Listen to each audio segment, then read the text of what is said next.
sob a proteção de Deus, na presença dos conselheiros Nestor Batista, Fernando Guimarães, Ivan Bonilha, Durval Amaral, dos auditores Sérgio Valadares, Ives Linhares, Tiago Cordeiro e Cláudio Canha, do Procurador-Geral do Ministério Público de Contas, Michael Richard Reiner, declara aberta a sessão ordinária de número 27 desse pleno. Está convocado o auditor Ives Linhares para a composição do quórum, bem como o auditor Tiago Barbosa. Coloco a ata da sessão ordinária de número 26, do dia 31/7 próximo passado, para discussão e homologação. Está em discussão. Aprovado. De acordo com o regimento interno, dou oportunidade para comunicações e inclusão de processos em mesa, solicitando desde já a inclusão para minha relatoria dos seguintes processos: 6767 8414, 4646 2414, 5589 2714. Estando deferido, a palavra está livre. Senhor presidente, para anunciar a devolução do protocolo 617-303/2013 da pauta do conselheiro Durval Amaral, 253-263/2013 da pauta do conselheiro Tiago Barbosa Cordeiro, e a comunicação de irregularidade 117-629/2014, que era da pauta do conselheiro Caio Márcio Nogueira Soares, que deverá ser daí redistribuído na forma regimental pela presidência. Perfeitamente. Conselheiro Ivan Bonilha. Senhor presidente, para comunicar e fazer a devolução ao conselheiro Durval Amaral, protocolo 69-6602/13, um recurso de revista. Obrigado. Valadares. Obrigado, senhor presidente. Também para anunciar a devolução dos autos do processo 66699113 ao conselheiro Durval Amaral. Continua a palavra, de acordo com o regimento interno, para comunicações e inclusão de processos em mesa. Está livre a palavra. Passo ao relato de minha pauta. Tem o protocolo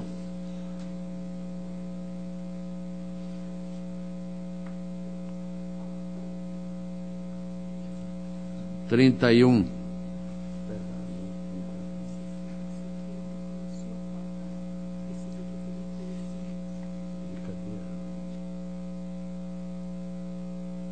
(310747/14), acordo de cooperação técnica com a Atricom em auditoria da saúde, sem custo. Está em discussão. Votação aprovado. 67678414, inexigibilidade para inscrições no 15º Congresso Paranaense de Direito Administrativo. Está em discussão. Votação aprovado. 4646-2414, ata de registro de preço. Equipamentos de proteção elétrica. Está em discussão. Votação aprovado. E o 5589-2714 é um termo aditivo para serviços de coleta de resíduos tóxicos. Está em discussão. Votação aprovados. Para relato de sua pauta, passo a palavra ao conselheiro Nestor Batista. Senhor presidente, demais integrantes do plenário, passo ao relato da pauta. Tem o protocolo 794-763-12, município de Maringá.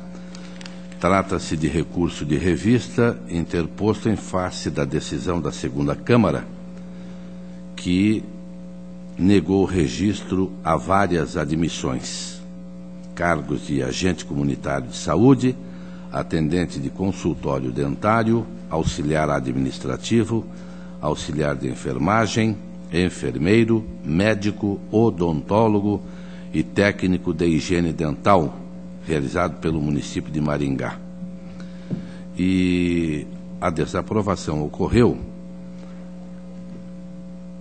em razão de acúmulo indevido de cargos e empregos públicos e da não comprovação de compatibilidade de horários dos servidores.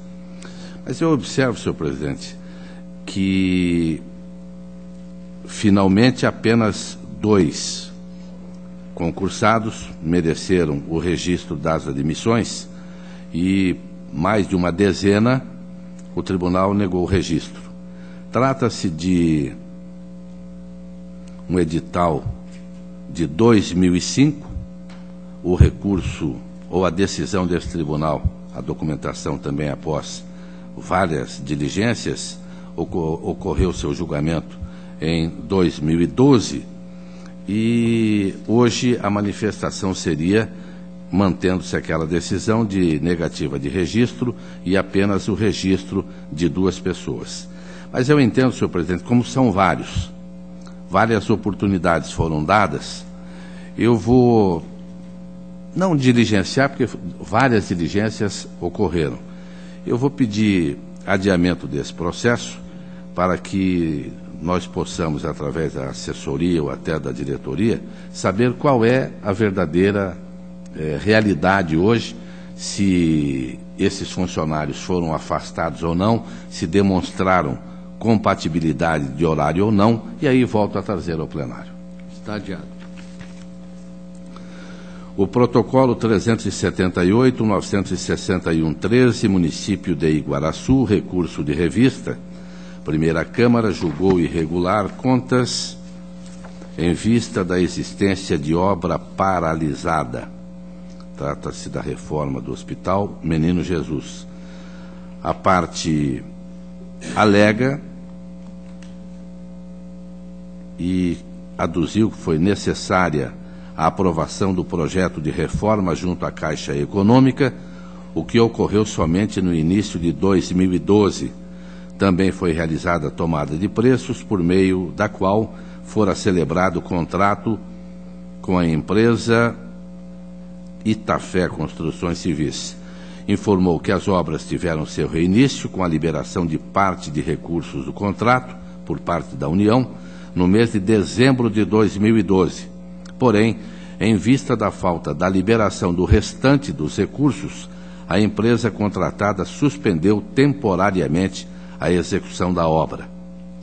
Diz ainda que não mediu esforços para a consecução de sua meta, pois protocolizou o procedimento administrativo, o qual ensejou a celebração de novo contrato de repasse.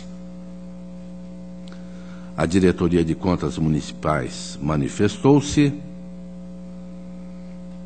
alegando persistir a irregularidade da obra estar paralisada.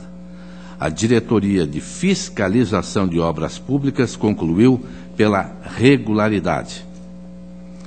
O Ministério Público reconheceu a superação da irregularidade pelo conhecimento e provimento. E a proposta do relator é pelo provimento da peça recursal para que seja reformado o Acórdão 153-13 da Primeira Câmara, emitindo-se parecer prévio pela regularidade das contas de Iguaraçu, exercício de 2011. Relatório e voto. Está em discussão. Votação. Aprovado. O protocolo 281-066-14, Secretaria de Estado da Justiça, Cidadania e Direitos Humanos, SEJU, recurso de revista interposto, em face da decisão do Acórdão 560-14, que julgou regulares com ressalvas as contas da Secretaria, exercício de 2012. Ressalvas apontadas: contratações diretas emergenciais para a alimentação de detentos por falta de planejamento e início tardio de licitação. 2. a ausência de justificativas quanto ao cancelamento de empenhos já liquidados.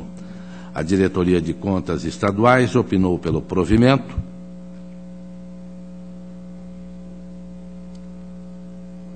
acatando, portanto, justificativas, e o Ministério Público concluiu pela exclusão da ressalva referente ao excesso de estornos de empenhos liquidados com base no princípio constitucional da isonomia. Opina, portanto, o Ministério Público ainda pela manutenção da ressalva atinente às contratações diretas para alimentação de detentos. Eu faço ainda uma fundamentação para concluir pelo conhecimento e pelo provimento parcial, mantendo-se a ressalva acerca das contratações diretas para a alimentação de detentos. Relatório e voto. Está em discussão. Senhor presidente, Para discutir, Vossa Excelência tem a palavra. tendo sido relator originário dessa prestação de contas, vi aqui numa anotação que a recorrente se utiliza, ou quer se utilizar, de uma analogia em relação às contas do governador. E, portanto, se escudando nessa situação, pede a revisão. De modo, senhor presidente, que eu acho que o tema é um tema muito atual, muito momentoso, eu vou pedir vista no processo. Vista concedida a Vossa Excelência. Senhor presidente, se não houver objeção de parte de Vossa Excelência, eu devo devolver ao conselheiro Durval Amaral o processo 557-688-13, município de Morretes. Devidamente anotada a devolução. A pauta está atendida. Agradeço a Vossa Excelência e ao douto plenário. Esta presidência agradece Vossa Excelência. Passa a palavra ao conselheiro Fernando Guimarães. Excelentíssimo senhor presidente e demais integrantes deste plenário, iniciou a pauta por recurso de revisão 538.098/2013, manejado por Júlio Maito Filho, em que também é interessado o Ministério Público de Contas. É um recurso de revisão contra a decisão desse Tribunal Pleno, que deu provimento ao recurso ministerial para julgar procedente uma tomada de conta extraordinária em função de gastos realizados pela Junta Comercial em 2009 e 2010, incompatíveis com sua atividade. São gastos com festividades de final de ano e outras, e com fraternizações. Contra esse acordo do Tribunal Pleno foi interposto recurso de revisão, apontando 3 acordos paradigmas que dariam, em tese, sustentação à regularidade das contas, mantendo a decisão de primeiro grau, que julgou regular as contas. Fiz uma análise das decisões. Em realidade, eu tenho uma preliminar, em primeiro momento, que eu indeferia a juntada de novos documentos nesse processo, que não tinham nenhuma pertinência em relação às conclusões e os fatos deduzidos no recurso de revisão. E a segunda questão do cabimento ou não da ação de revisão. Na realidade, são 3 acordos, onde que praticamente se confunde tanto o não conhecimento como a improcedência do recurso. O que eu estou trazendo como matéria de não conhecimento de preliminar é que os 3 recursos, além de não terem nenhuma pertinência, só alguns trechos da fundamentação que dariam sustentação à tese do recorrente, não veio acompanhado da demonstração analítica das divergências jurisprudenciais em que os casos se assemelhem. Então, um dos acordos, por exemplo, que trata de não conversão de uma comunicação de irregularidade de um relatório de auditoria em tomada de conta extraordinária, porque já julgamos naquele mesmo processo, que também não diz respeito à decisão. O outro fala sobre não devolução de valores gastos com servidores contratados que foram negados registros, princípio do enriquecimento ilícito, que não é também o caso da decisão, que trata de gastos ilegítimos, gastos fora dos objetivos sociais da entidade. E o outro trata basicamente, o outro acordo paradigma,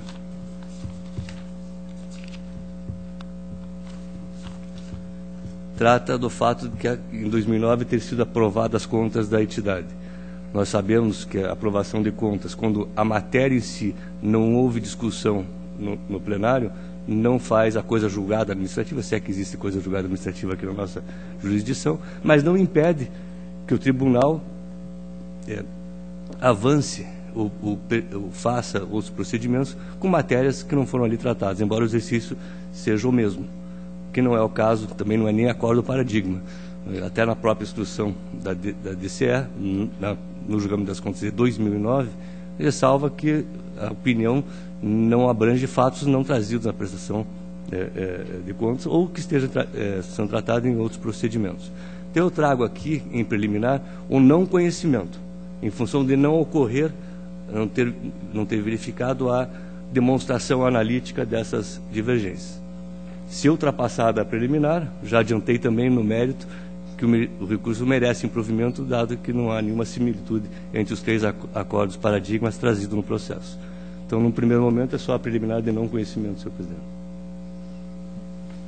Há uma preliminar levantada pelo senhor relator. Vou colocar em votação. Quem concorda com a preliminar permanece como está. Quem não concorda, se manifesta. Aprovada a preliminar, que é pelo não conhecimento. Pelo não conhecimento do recurso de revisão. Na sequência, tem um recurso de agravo, 599-104/2014, município de Marmeleiro, interessados o senhor Luiz Fernando Bandeira e José Ivani Pilati. É um acordo interposto contra a decisão da primeira Câmara, que emitiu parecer prévio pela irregularidade das contas. Não recebi o recurso de revista, senhor presidente, originalmente apresentado, por ser intempestivo. Está certo que nós temos um prazo só de intempestividade, um dia de intempestividade, mas como me socorrendo agora da opinião do conselheiro Ivan Bonilla, né, não são um dia, são 16 dias de atraso, porque já que o primeiro dia já estava vencendo o prazo, né? Quanto a esse meu despacho, foi interposto embargos de declaração que eu recebi como recurso de agravo, em função do princípio da fungibilidade. E, basicamente, o recurso se assenta no parágrafo único do artigo 56, que determinava, né, que a contagem do prazo deveria ser diferenciada de 3 dias em função do município se situar no interior. Ora, esse parágrafo desse artigo, ele se refere às intimações via postais ou oficiais, não do processo eletrônico, onde já há intimação eletrônica. Então, é inaplicável, no caso concreto, essa exceção do prazo de 3 dias. Por isso que conheço do recurso de agravo originalmente apresentado como embaixo de declaração, mas nego-lhe provimento, mantendo o despacho agravado de intempestividade do recurso de revista apresentado. Está em discussão, votação, aprovado. Tem um pedido de rescisão, 389.754/2014, Unespar, Faculdade de Artes do Paraná, interessado Estela Mares da Silva Iores. É um recurso de revisão contra uma decisão da segunda Câmara, que julgou irregular a prestação de contas de transferência voluntária no valor de R$3.000. Diretoria de transferência em Ministério Público manifesto pelo provimento da ação de rescisão, tendo em vista que esse valor condenado e a irregularidade se referia a uma não devolução de saldo de convênio. Isso estava demonstrado no processo que esse documento já existia um ano antes do julgamento, não ter sido trazido adequadamente no processo, que ocorreu agora no recurso de revista, no pedido de rescisão. Por esse motivo, conforme a instrução pareceres, conheço do recurso de revisão, tendo em vista os seus pressupostos de admissibilidade, e dou-lhe procedência para declarar rescindida a decisão, julgando-se regulares com ressalva às contas em questão. Não, sem ressalva, só regularidade, senhor presidente. Está em discussão, votação, aprovado. Eu tenho agora na pauta 2 consultas. A primeira, 248.464/2013, município de Congonhas, é uma consulta a respeito da possibilidade do Poder Executivo Municipal firmar convênios com outros municípios, visando a prestação de serviço de manutenção, personalização, modernização e expansão do sistema de iluminação pública das suas respectivas áreas. Na verdade, esse processo veio instruído com um parecer jurídico e que opinou pela legalidade de que os municípios, via convênio, realizassem ações em comum para a prestação de serviço nos municípios conveniados de iluminação pública, mediante uma licitação única. E o município conveniente também receberia as taxas de iluminação pública do município parceiro, né? Centralizaria a arrecadação. O parecer que é apresentado pelo consulente vai na linha que seria possível, tendo em vista que o consórcio seria de mais oneroso a sua implementação por parte dos municípios interessados. Diretoria de Contas Municipais, Diretoria Nacional de Transferência e Ministério Público de Contas manifestam pela impossibilidade desta operação, com a qual já concorda, antecipo o concordo de ser relator, na medida em que, evidentemente, que o consórcio seria a melhor opção. Mas ainda teria que ver quais eram as ações consorciadas. Eu vou comentar assim, em tese, não está isso no voto, mas vamos admitir que nós tivéssemos uma estrada intermunicipal entre dois municípios que tivesse iluminação pública. Neste caso, poderia até pensar nos consórcios ou uma ação conjunta, mas não de execução de serviços em outros municípios, né? Então, acho que, feita essa ressalva que faço no voto, que o consórcio, em princípio, seria a modalidade adequada para esse tipo de... E aí vou um pouco mais, o consórcio para licitação conjunta, não para execução conjunta de áreas individuais de cada um. Então, eu faço no voto essa breve ideia do consórcio, mas mantenho a impossibilidade que se faça via convênio, principalmente delegação de arrecadação de taxas de tributos municipais, que também é vedado pela Constituição. Não estou discutindo também na consulta a obrigatoriedade da agência imposta pela Agência Nacional de Energia Elétrica de que os serviços de iluminação pública municipais fossem executados pelos municípios, não mais pelo governo estadual. Então, nesse sentido, senhor presidente, que caminha a decisão, que é pela impossibilidade tanto do convênio como da centralização de arrecadação. Até porque fazer uma licitação única via convênio é burlar aquela ideia do carona, né, que esse tribunal já enfrentou em várias decisões. É o breve resumo, senhor presidente, com a proposta de voto. Está em discussão. Votação. Aprovado. Por último, tenho 727.958/2013, município do Ubiratã. É uma consulta sobre a possibilidade do Poder Executivo, tendo vista a extinção do Fundo Previdenciário do regime próprio de Previdência, pudesse se utilizar desses recursos depositados para pagamento de dívidas junto ao INSS, inclusive de cota patronal devida. Basicamente, senhor presidente, Diretoria de Contas Municipais e Ministério Público manifesto pela impossibilidade, principalmente focado na alteração que ocorreu no sistema próprio de Previdência, a partir de 98 e da Lei de 2001 e 2004 e atos do Ministério da Previdência, onde estabelece que a necessidade de que, mesmo extinto, esse valor deverá ser depositado numa conta específica, na fonte 550, mantendo-se apenas para pagamento de ações de previdência daqueles que já foram concedidos e, eventualmente, se vamos supor que não tenha mais nenhum benefício a ser pago, em benefício do servidor da assistência social, conforme previsto na Constituição. Isso já me faz lembrar, conselheiro Nestor, que em 1994 ou 97, o então governo do Estado extinguiu o nosso fundo de previdência, o então IP, e mais de 80 milhões de dólares foram tirados da conta e comprados ambulância, enfim, uma série de gastos, né, onde a Assembleia deu uma lei, uma carta branca para que o gestor de plantão utilizasse como bem quisesse, apenas comunicasse à Assembleia onde gastou. E eu me lembro que isso eu fiz o parecer enquanto procurador e sustentei até a impossibilidade disso, em função da característica da contribuição previdenciária. E naquela época, até em tese, sustentei que 50% do fundo, como era contribuição patronal, poderiam ser revertidos ao Tesouro. Diferentemente agora, depois de 98, 2001 e 2004, com as alterações normativas, que estipularam o regime contributivo e a necessidade, a impossibilidade de utilização desse recurso, mesmo da contribuição patronal. Então, feita essa ressalva da diferença daquele de 93 ou 94 para esse, manifesto conforme a instrução pela impossibilidade do aproveitamento dos recursos no fundo, que deve permanecer em extinção. Em conforme discussão. pareceres. Em discussão, votação, aprovado. Senhor presidente, acredito que esgotei a minha pauta. Agradeço a atenção de Vossa Excelência e do doutor plenário. A presidência também agradece Vossa Excelência. Passa a palavra ao conselheiro Ivan Bonilha.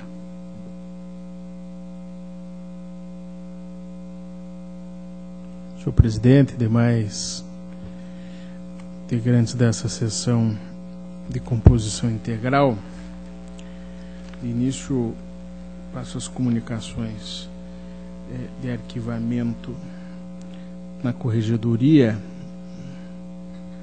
no último mês.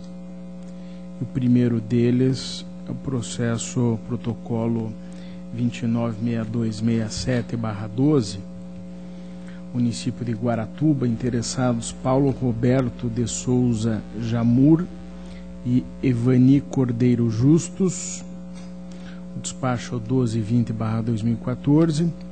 O segundo, protocolo 296003/12, também município de Guaratuba, uma representação da Lei de Licitações, interessados Paulo de Souza Jamur e Evani Cordeiro Justus, o despacho 1221. Da pauta de processos a serem relatados, o primeiro é o protocolo 631666/11, é uma representação que veio da Vara do Trabalho de Rolândia, encaminhando cópia de reclamatória trabalhista, que foi proposta em face da Sanetran Saneamento Ambiental S.A. e do município de Rolândia para adoção de providências. Depende-se dos documentos que o reclamante foi contratado pela Sanetran, empresa que presta serviços de limpeza pública ao município, entre outras atividades, na varrição das ruas da cidade.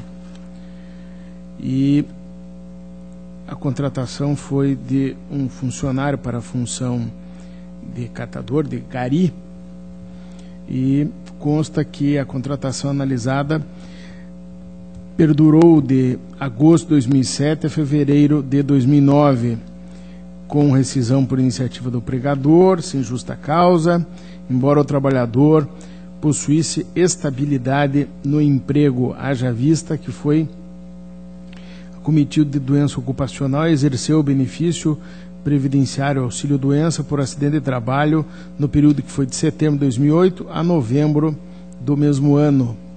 A sentença trabalhista proferida condenou solidariamente a Sanetran e o município ao pagamento de indenização de R$5.000 por danos morais em razão do sofrimento que adveio dessa doença ocupacional, pensão mensal vitalícia de 7% sobre o salário a ele pago, horas extras e reflexos, honorários periciais e custas, e no recurso o Tribunal Regional acresceu a condenação ao pagamento de salários e vantagens correspondente ao período em que o trabalhador possuía estabilidade no emprego. A DICAP consignou que o prefeito municipal comprovou a realização de acordo entre a empresa e o reclamante, cujo pagamento teria sido suportado apenas pela empresa, culminando com o encerramento do feito sem o dispêndio de qualquer quantia dos cofres públicos. Contudo, ressaltou que o gestor responsável, embora questionado, não se manifestou quanto ao motivo pelo qual deixou de recorrer da sentença. Haja vista a condenação que foi solidária do município e a real possibilidade de reversão do quadro em sede de recurso ordinário. Assim opinou pela procedência da representação para que se recomende ao gestor o emprego de esforço no sentido de se utilizar os recursos e outros meios colocados à disposição da legislação para desonerar o município de eventuais condenações judiciais. Nosso MP opinou pela procedência, por considerar que os documentos relativos ao acordo firmado não eram aptos a alterar o posicionamento anterior pela condenação do gestor João Ernesto Lehmann a ressarcir o município de Herbolândia de eventual desembolso para a satisfação da condenação na ação. Me parece que com razão, e assim que decido, a DICAP, primeiramente porque, quanto à condenação solidária do município ao pagamento de verbas ao reclamante por ofensa do 37.2 da Constituição, essa situação poderia ter sido reformada em sede de recurso pelo TRT. Entretanto, como o município não interpôs recurso, a condenação foi mantida. Tal conduta indica omissão da parte do município e constitui ofensa ao princípio da indisponibilidade do interesse público, pois o gestor deve utilizar de todos os meios para a defesa dos cofres públicos. Como mencionado, o juiz de primeiro grau atribuiu responsabilidade solidária ao município por entender que esse foi coautor da fraude levada a efeito por burla à regra do concurso. Todavia, esta Corte possui entendimento de que serviços ligados a atividades meio da administração são passíveis de terceirização. Note-se que o serviço de limpeza de vias públicas pode ser considerado uma atividade meia do município, portanto, terceirizável, desde que observar os requisitos próprios. Ocorre que, dentre os requisitos para a regularidade da terceirização, inclui-se a obrigação da administração contratante de fiscalizar o efetivo cumprimento das obrigações trabalhistas pela contratada. Entretanto, no caso, considerando os termos da sentença, verifica-se que o município não fiscalizou o cumprimento dessas obrigações, que se relacionam inclusive à segurança do trabalho, haja vista que a decisão reconheceu que não foi produzida qualquer prova quanto à eventual existência de adoção de medidas preventivas de segurança. E que também não ficou comprovado que a empresa contratada pelo município cumpre e faz cumprir as normas de segurança e medicina do trabalho, especialmente em relação à norma regulamentadora número 17 do Ministério do Trabalho, referente a pausas para descanso, impondo ao empregador o dever de fiscalizar as condições, inclusive ergonômicas, do local de trabalho dos empregados. Assim, quanto ao não cumprimento da obrigação de fiscalizar a contratada, a responsabilidade é do prefeito Eurides Moura, pois foi no curso do exercício de 2008 que o trabalhador reclamante apresentou as lesões que levaram à sua incapacitação parcial para o trabalho, resultando na condenação ao pagamento de indenização por danos morais, além de pensão mensal vitalícia. Por sua vez, o prefeito João Ernesto Lehmann foi o gestor durante todo o trâmite da reclamatória trabalhista e, então, é responsável pela omissão do município em relação à não interposição de recurso. Os gestores mencionados deveriam ser solidariamente responsabilizados por eventual dano sofrido ao erário. Ocorre que, nos termos da documentação juntada pelo atual prefeito, a Sanetran, primeira reclamada, e o reclamante formalizaram um acordo para quitar as obrigações decorrentes da condenação. Tal acordo foi devidamente cumprido, acarretando o arquivamento definitivo dos autos. Destarte, verifique-se que não restou configurado prejuízo ao erário, uma vez que foi a Sanetran, pessoa jurídica de direito privado, contratada pelo município, que efetuou os pagamentos relativos ao cumprimento da sentença. Assim, voto pelo conhecimento e pela procedência da representação em face de Eurides Moura e João Lehmann, para o fim de recomendar ao município e aos gestores mencionados que, primeiro, fiscalizem o efetivo cumprimento das obrigações trabalhistas em contratos de terceirização firmados com o município. Segundo, que se utilizem dos recursos e outros meios colocados à disposição pela legislação, quando pertinentes, no intuito de reverter eventuais condenações judiciais que impliquem ônus para o município. Esse é o relatório e o voto, presidente. Está em discussão. Votação. Aprovado. Protocolo 428195, município de Ibiporã. Eu já fiz o relato. E, se não me falha a memória, o conselheiro Durval Amaral teria devolvido no início da sessão. Foi isso, né, conselheiro? Não? Não foi devolvido. Não foi devolvido? Está no prazo ainda de vistas? Em tempo. Tempo, senhor presidente, pela ordem. Pela Também ordem, quero... Vossa Excelência tem a palavra. Quero solicitar, então, formalmente, a devolução do 42819502 e do 576111 de 12 e ainda o 368-508/13, todos da pauta do conselheiro Dr. Ivan Bonilha. Mas relato na sessão seguinte, então, presidente. Estão adiados, serão relatados na próxima sessão.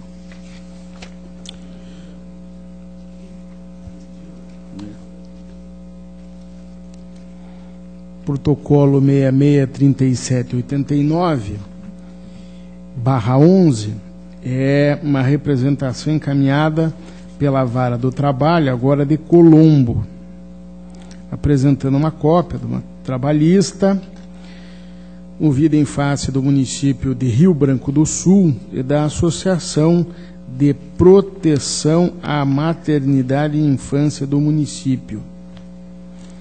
A sentença estabelece que o reclamante foi formalmente admitido pela APMI de Rio Branco do Sul para prestar serviços destinados a suprir necessidade típica da municipalidade sem o devido concurso público. Diante disso, o juízo declarou nulo o contrato de trabalho e condenou solidariamente a associação e o município ao pagamento da contraprestação pactuada e aos depósitos dos valores referentes ao FGTS, consoante entendimento da súmula 363 do TST. Posteriormente, a reclamante interpôs recurso ordinário, tendo o acórdão afastado a incidência da referida súmula, por entender que não houve nulidade do contrato de trabalho. Apesar de devidamente citados, os interessados, que são o município de Rio Branco, na pessoa do prefeito... Senhor presidente, só questão de ordens, o conselheiro vai estar relatando aqui o processo e tem fundo de garantia de evolução, né? Como eu também estou estudando isso junto com o conselheiro para ver qual medida mais correta, eu vou solicitar a vista do protocolado. Vista concedida a Vossa Excelência. Ok. Contando sempre com o auxílio dos meus pares, sigo agora para o de Bandeirantes. Foi devolvido? Não. Protocolo 36736/14 é uma representação formulada por Max Kaiser Nemesek, que aponta supostas irregularidades no pregão número 31/2013, tipo menor preço global, promovido pelo município de Almirante Tamandaré, visando a contratação de empresa para a prestação de serviços de coleta de resíduos domiciliares e comerciais, com estação de transferência ou transbordo, pelo prazo de 1 ano. O representante alega que o aviso da licitação não recebeu a publicidade adequada e que houve violação do artigo 21, parágrafo 4º, aquele que trata da alteração do edital, pois a data da sessão de abertura das propostas e julgamento inicialmente prevista para 24 de junho de 2013 foi transferida para 5 de julho de 2013, sem a respectiva publicação ou republicação, sendo que somente as empresas que retiraram o instrumento convocatório foram informadas por e-mail. Sustentou ainda que a administração levou mais de 2 meses para fornecer cópia integral do procedimento licitatório em questão. A DCM opinou pelo conhecimento, mas pelo improvimento da representação, por entender que não foram demonstrados indícios de autoria e materialidade das ilegalidades levantadas. O MP confirmou os argumentos expostos pela DCM, foi pela improcedência da representação. Não há o que divergir, e nos termos da DCM e do Ministério Público, tenho a esclarecer que, no que se refere à suposta falta de publicidade quanto ao aviso de licitação, considero que os documentos juntados comprovam a publicação do aviso do pregão no jornal do município, Folha de Tamandaré, órgão oficial, e no jornal Correio Paranaense. Assim foram observados os dispositivos legais relacionados, de modo que é improcedente nesse ponto a representação. Em relação à alegação de que a data da abertura da licitação foi modificada sem respectiva publicação, o que constituiria ofensa ao 21, parágrafo 4º da Lei de Licitações, entendo que, conforme afirma a defesa, não houve descumprimento do comando, que prescreve que qualquer modificação no edital exige divulgação pela mesma forma que se deu o texto original, reabrindo-se o prazo inicialmente estabelecido, exceto quando, inquestionavelmente, a alteração não afetar a formulação de propostas. Observe-se que não ocorreu alteração do instrumento convocatório que impactasse na formulação de propostas. Apenas ocorreu alteração da data da abertura, inicialmente prevista para 24 de junho e transferida para 5 de julho. Os licitantes que retiraram o edital foram comunicados da nova data via internet e, desse modo, não vislumbro violação do dispositivo, como mencionou o Ministério Público, que recomenda a divulgação de eventuais alterações pelos meios oficiais. Relativamente à alegação de que a administração levou mais de 2 meses para fornecer cópia integral do procedimento, não se verifica ofensa à lei de acesso à informação. O representante, ao requerer as cópias, deixou de fornecer a sua identificação documental. Após ter sido intimado para tanto, apresentou os documentos solicitados. As cópias foram deferidas na sequência, condicionando sua retirada, porém, ao prévio recolhimento de taxa correspondente. Assim, após o pagamento, o representante teve acesso às cópias requeridas. Tal procedimento, ainda que burocrático, se encontra em conformidade com o que dispõe a Lei 12.527 de 2011. Por fim, superada a análise de mérito da presente representação, incumbe frisar que do exame dos autos constata-se a menção à existência de um contrato firmado entre o município de Almirante Tamandaré e Escritório de Advocacia, AG Ferreira Sociedade de Advogados. Constam também 2 pareceres jurídicos confeccionados pelo Escritório de Advocacia referido em atenção à determinação oriunda do Secretário Municipal de Assuntos Jurídicos. Saliente-se que o fato relatado em princípio implica em afronta aos termos do pré-julgado número 6 desta Corte, que prevê advogados e contadores, em regra, devem ser admitidos pela via do concurso, para corresponder ao que estabelece o 37.2 da Constituição.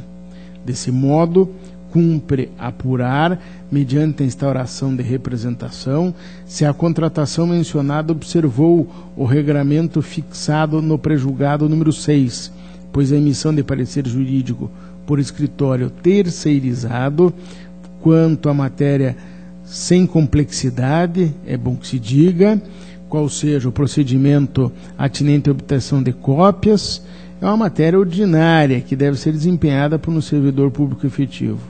Em conclusão, voto pelo conhecimento e pela improcedência da presente representação. Todavia, tendo em vista os documentos contidos no processo, determinam a instauração de representação em conformidade com a fundamentação que expus. É o relatório e o voto. Está em discussão. Votação. Aprovado. Protocolo 78787/14, uma representação da Lei de Licitações com pedido cautelar encaminhada por Valdacir Roque Meller Manjabosco, versando sobre supostas irregularidades no pregão presencial número 03/2014, menor preço por lote, promovido pelo município da Lapa, com vista à aquisição de alimentos para creches e escolas municipais. O representante se insurge contra o lote 26, que se relaciona com produtos básicos do instrumento convocatório, uma vez que os respectivos itens não teriam similaridade ou conexão. Informa que é representante da empresa Realengo Alimentos, a qual trabalha com a distribuição e venda de arroz em larga escala, de modo que a variedade de itens prevista no referido lote impediu sua participação no certame. Assim, alega que apresentou impugnação edital, a qual foi respondida via internet em 29 de janeiro de 2014, às 8h54, isto é, 36 minutos antes do início da sessão pública de classificação das propostas e habilitação dos licitantes, o que eu teria impedido de exercer qualquer outro ato que garantisse sua participação no certame. Por meio de despacho, recebi o expediente como representação, mas indeferi a cautelar. Em defesa, as interessadas, prefeita da Lapa e a pregoeira, sustentaram que não há restrição de mercado ou direcionamento no presente caso, não havendo também qualquer demonstração efetiva de que a contratação impactou em prejuízo ao erário. Ainda alegaram que é razoável e proporcional a adoção do tipo menor preço por lote, pois o elevado número de procedimentos para a seleção dos itens tornaria mais oneroso o trabalho da administração, sob o ponto de vista do emprego de recursos humanos e da dificuldade de controle. A DCM foi pela procedência parcial e pela procedência da demanda, sobretudo quanto à entrega da resposta à impugnação fora do prazo legal, uma vez que o atraso pode ter causado prejuízo ao requerente, na medida em que restou pouco tempo para a prática de outros atos que possibilitassem eventual participação no pregão, e nesse ponto sugere a aplicação de multa prevista no 87.3d da Lei Complementar à pregoeira. No mais, a DCM, pela improcedência da representação, concluindo que o fato dos produtos impugnados, arroz branco, arroz integral e arroz parbolizado, comporem o referido lote, juntamente com outros itens, aparentemente não enseja a irregularidade apontada. Não obstante, sugere a expedição de uma recomendação à Lapa para que nos próximos editais, em que o objeto for dividido em lotes, faça constar dos autos justificativa para tanto. O Ministério Público manifesta pela procedência parcial da representação nos termos da instrução. A representação merece procedência, com expedição de recomendações, mas sem aplicação de multa. Inicialmente, em que pese ter sido constatado nos autos o atraso pela administração à impugnação ao edital apresentada pela requerente, em afronta ao 41, parágrafo 1º da Lei de Licitações, verifico que este item não foi objeto da presente representação. Vale dizer, no despacho de recebimento, restou assegurado que o cerne da questão consiste em averiguar se o modo como gêneros alimentícios licitados foram agrupados no lote 26 da licitação exame é restritivo ou não. Assim, ainda que a unidade técnica e o órgão ministerial tenho opinado pela responsabilização da pregoeira neste ponto, com a aplicação da multa administrativa, entendo que não cabe sancionar a representada pela irregularidade. E, não obstante, considerando que a questão foi suscitada em sede de defesa, cabe expedir recomendação ao município da Lapa para que, futuramente, observe atentamente os prazos de impugnação e julgamento, a fim de evitar prejuízos aos proponentes.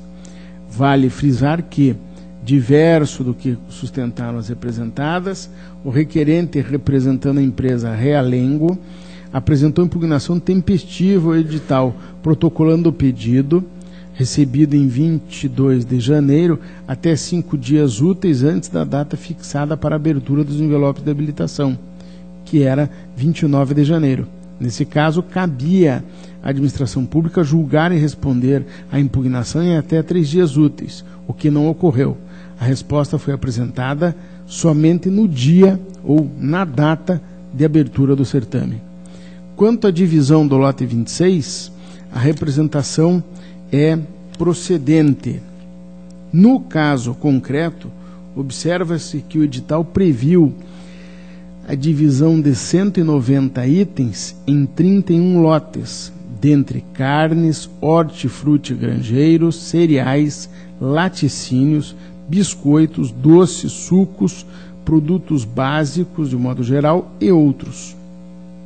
No lote 26, produtos básicos, contudo, constam itens não similares, tais como arroz, atum, azeite de oliva, amido de milho, açúcar, antimofo, banha suína, chás, café, canjica, cravo, curry, doce cremoso, ervilha, extrato de tomate, farinhas, feijão, fermento, fruta em calda, leite condensado, lentilha, maionese, massas, margarina, óleo, polvilho, sardinha, trigo e outros.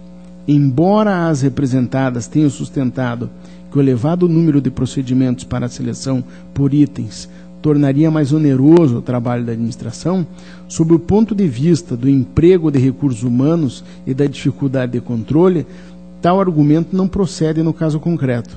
Isso porque, se a questão fosse, de fato, o número de procedimentos e a onerosidade da licitação, o município deveria ter agrupado os itens similares em um mesmo lote, a fim de melhor aproveitar o emprego de recursos humanos e facilitar o controle das atas de registro de preços, segundo alegado.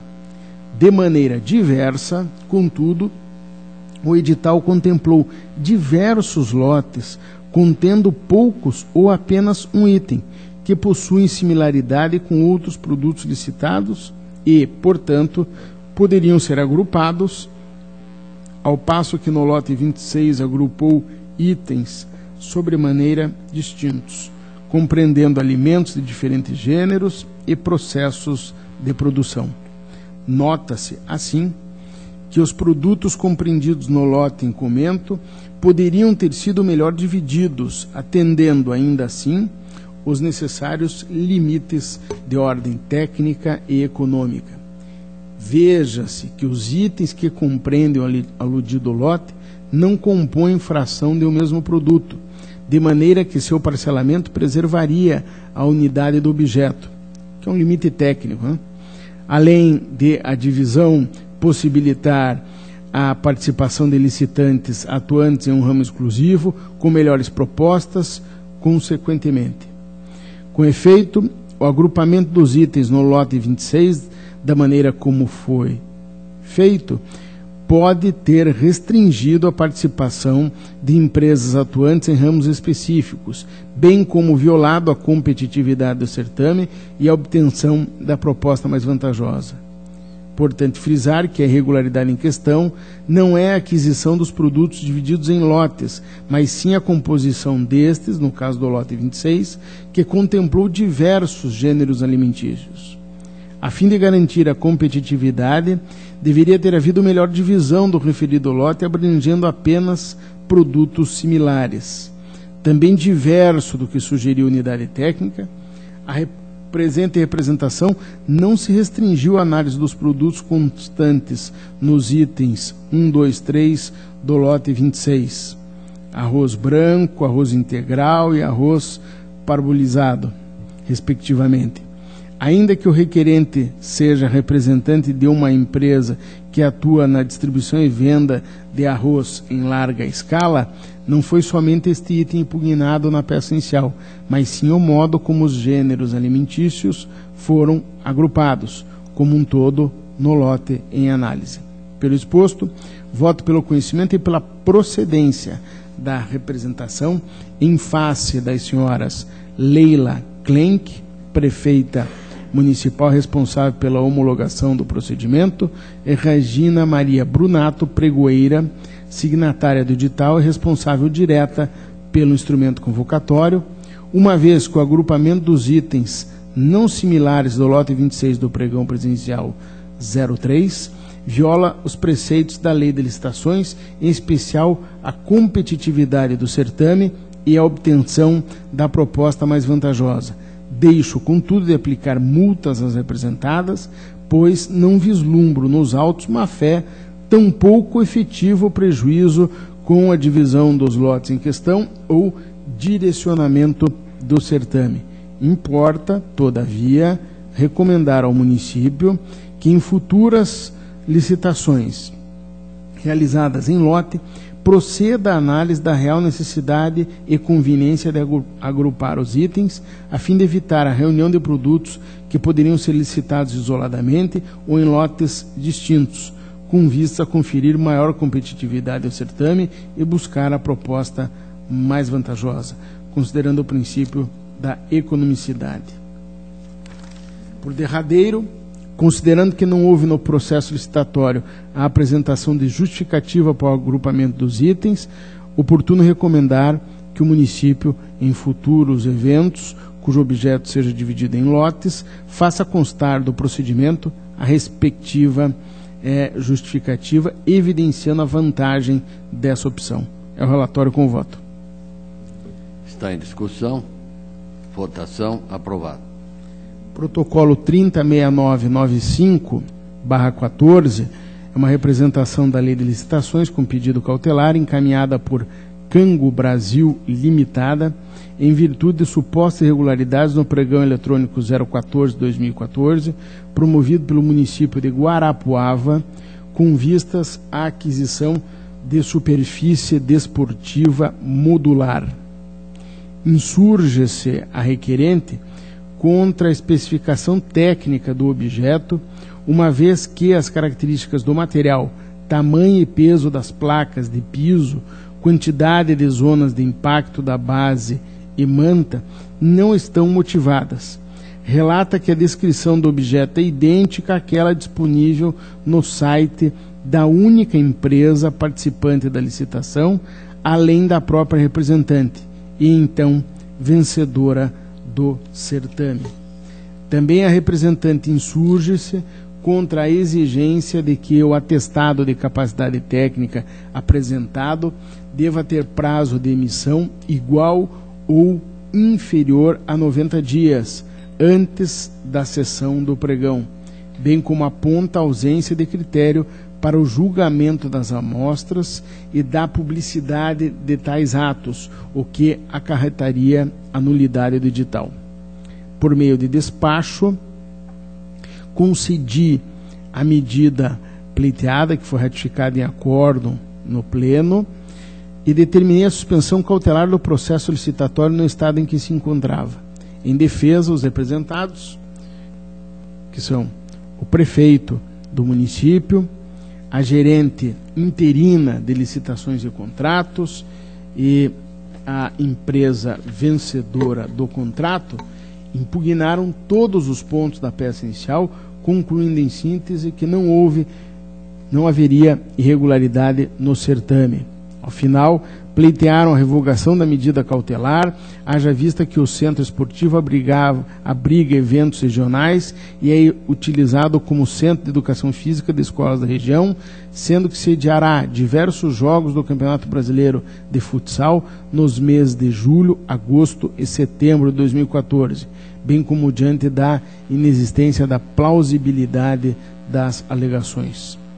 A Diretoria de Fiscalização de Obras Públicas afirma que permanecem as ilegalidades quanto, primeiro, ao direcionamento do certame por meio das especificações do objeto, segundo, a exigência de atestado de capacidade técnica com limitação temporal e, por fim, terceiro, a ausência de critérios e de publicidade para o julgamento das amostras. Na sequência, o município compareceu aos autos para informar a anulação do pregão eletrônico 014/2014, requerendo, pois, o arquivamento da demanda.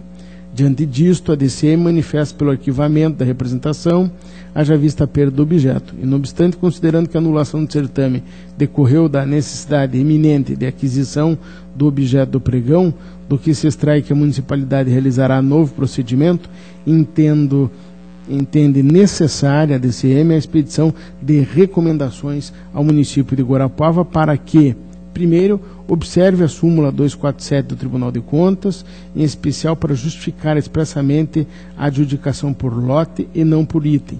Segundo, se houver a necessidade de inclusão de especificação técnica que restrinja a competitividade, justifique tal necessidade e demonstre por que motivo a cláusula foi tida por indispensável, inclusive e principalmente com laudos técnicos respaldados em requisitos objetivos e até pareceres jurídicos. Terceiro, abstenha-se de exigir prazo de validade ao atestado de capacidade técnica. Quarto, estabeleça regras objetivas para a análise das amostras e garanta a publicidade do julgamento e análise das mesmas. Quinto, evite a contratação direta sob a alegação de emergência, haja vista que a causa da anulação foram as ilegalidades praticadas pela própria municipalidade. O Ministério Público, da mesma forma, opina pelo encerramento do expediente em virtude da perda do objeto, devendo ser oficiado ao município de Guarapuava para que observe as recomendações da unidade técnica. Então, senhor presidente, diante disso e não há mais irregularidades a serem apuradas à medida em que houve cancelamento do certame, mas incorporo, evidentemente, as ponderadas razões de advertência tanto do setor técnico quanto do Ministério Público. Esse é o relatório com o voto. Está em discussão. Votação. Aprovado. Da pauta ordinária, o primeiro processo é o 369930. É um recurso de revista interposto pelo Ministério Público junto a esta Corte, em face de acórdão da segunda Câmara, o 752/11, de relatoria de Jaime Tadeu Lechinski, que concedeu registro à pensão deferida à senhora Liase de Camargo Duarte, na condição de viúva do servidor José Renato Duarte, aposentado no cargo de procurador da Assembleia, determinando a realização de diligência ao órgão de origem para promover a adequação do valor do benefício, adotando como base de cálculo o limite de R$ 22.111,25 e não o valor apresentado de R$ 22.785, observando o teto remuneratório estabelecido no 3711 da Constituição, equivalente ao subsídio de desembargador. Nas razões do recurso, subscrito pelo procurador, pugnou-se pela anulação do acordo ou, alternativamente, a integral reforma no sentido de negar registro ao ato de benefício previdenciário, alegando-se, em síntese, a ausência e demonstração da permanência da união de cônjuges, pelo fato de o servidor falecido residir em outro país, a ausência de lei fixando o vencimento básico do servidor em R$ 6.251, sobre o cujo montante incida a verba de representação e os adicionais por tempo de serviço. Também a composição dos proventos do servidor à época do falecimento não corresponderia às verbas que compunham o benefício de sua aposentadoria, que ocorreu em 85. Também violação a dispositivos constitucionais referentes ao teto a que está sujeito o procurador da Assembleia Legislativa do Estado, que corresponderia ao subsídio dos deputados estaduais e não ao dos desembargadores. sendo vedada, ademais, a equiparação dos vencimentos do cargo de procurador da Assembleia com o procurador do Estado. Além disso, alegou impropriedade formal da decisão, na medida em que se determinou o registro do ato de pensão antes da correção do valor do benefício. Houve contraditório, a Paraná Previdência fez a defesa, a DICAP posicionou pelo conhecimento e não provimento do recurso. A seguir, atendendo o despacho, a Paraná Previdência apresentou manifestação quanto ao conteúdo do requerimento formulado pelo Ministério Público, solicitando a juntada de ato corretivo do benefício previdenciário. Afinal, considerando que não foi apresentado o documento solicitado, o Ministério Público corroborou o posicionamento recursal, manifestando-se pelo conhecimento e provimento do recurso. O recurso deve ser conhecido, pois presentes requisitos legais, no mérito, não vejo como possa prover esse recurso, porque inicialmente no que se refere à alegada ausência e demonstração de permanência da união conjugal até a data do óbito, a certidão de casamento devidamente atualizada e o fato da interessada constar como informante na certidão de óbito comprovam algum tipo de convivência e de constância de relação de aspecto matrimonial. No que diz respeito à legalidade do valor dos proventos utilizados como base de cálculo para a fixação do pensionamento, como bem expôs a DICAP, a aposentadoria do servidor foi concedida antes da emenda constitucional 41 de 2003, com paridade e isonomia, de modo que os seus proventos foram sendo alterados ao longo dos anos, conforme reajustes, reformas, planos de cargos, etc., concedidos aos servidores em atividade. Ademais, a pensão foi concedida há 6 anos, devendo ser levado em consideração o princípio da segurança jurídica e a boa-fé da beneficiária da pensão.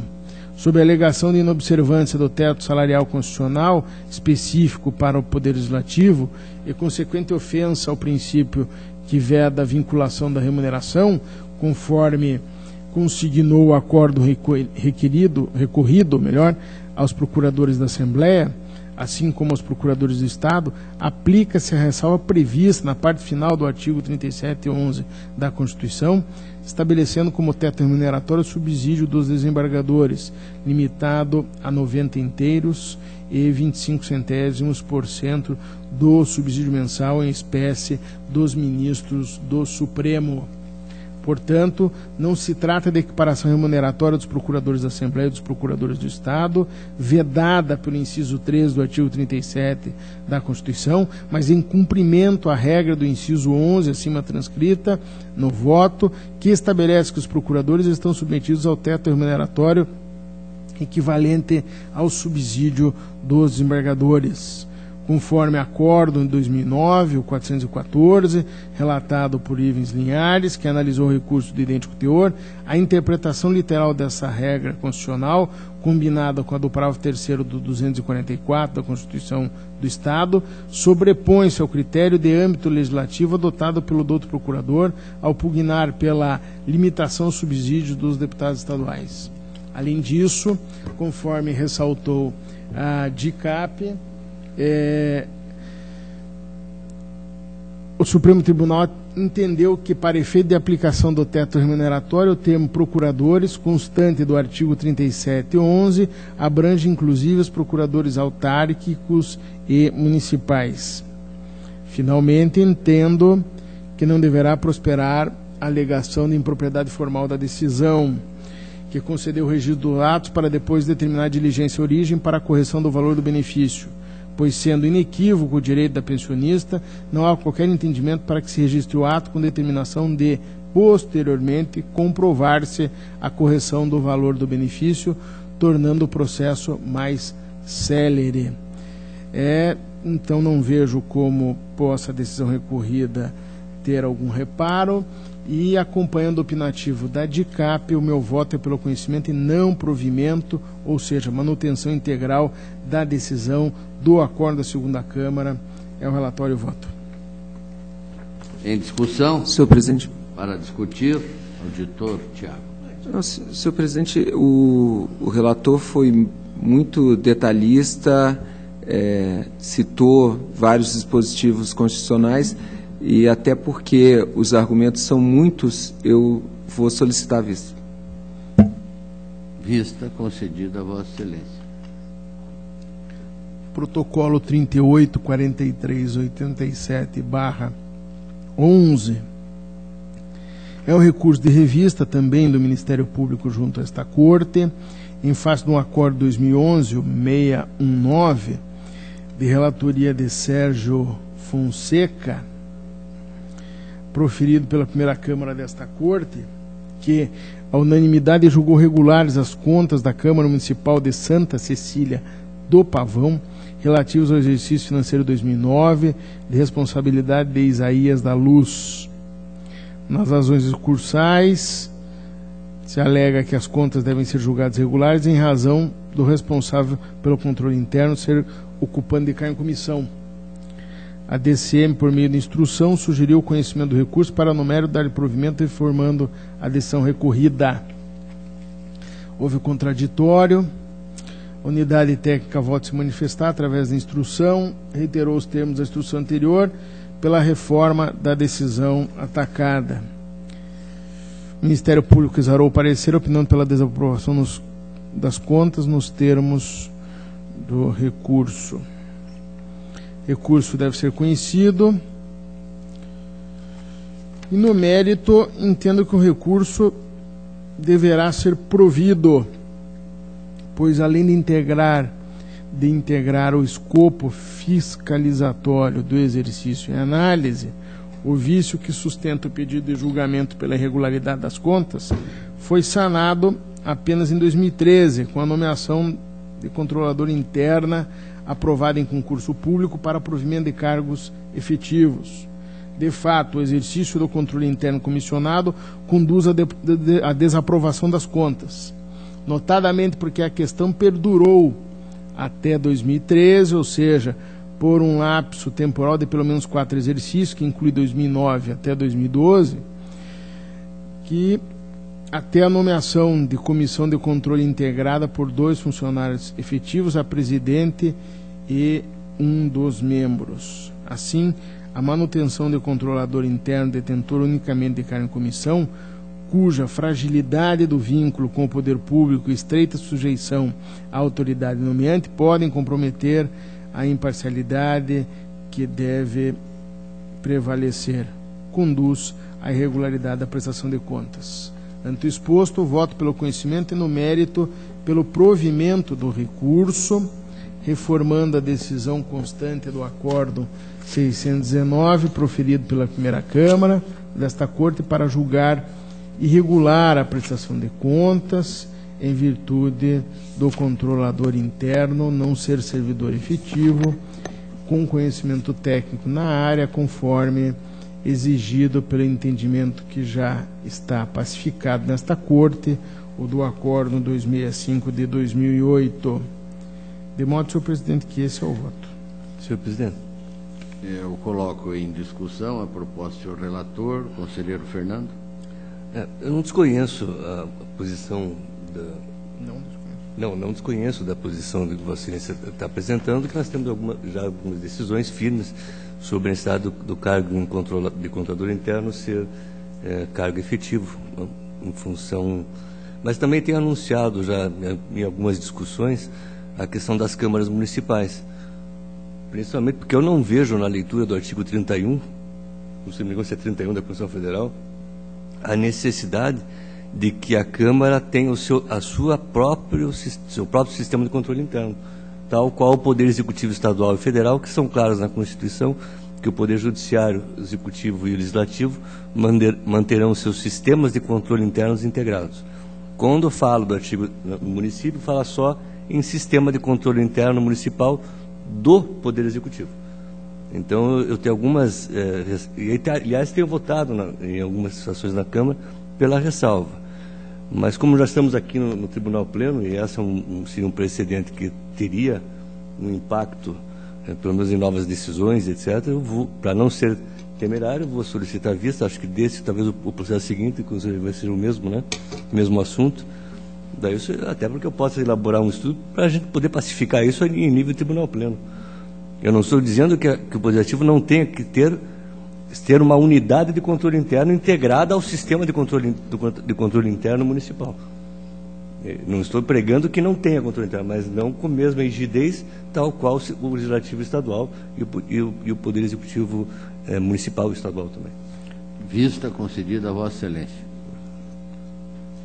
Do 38, 43, 87. Protocolo 150.898/13, que é um recurso de revista, também interposto pelo Ministério Público.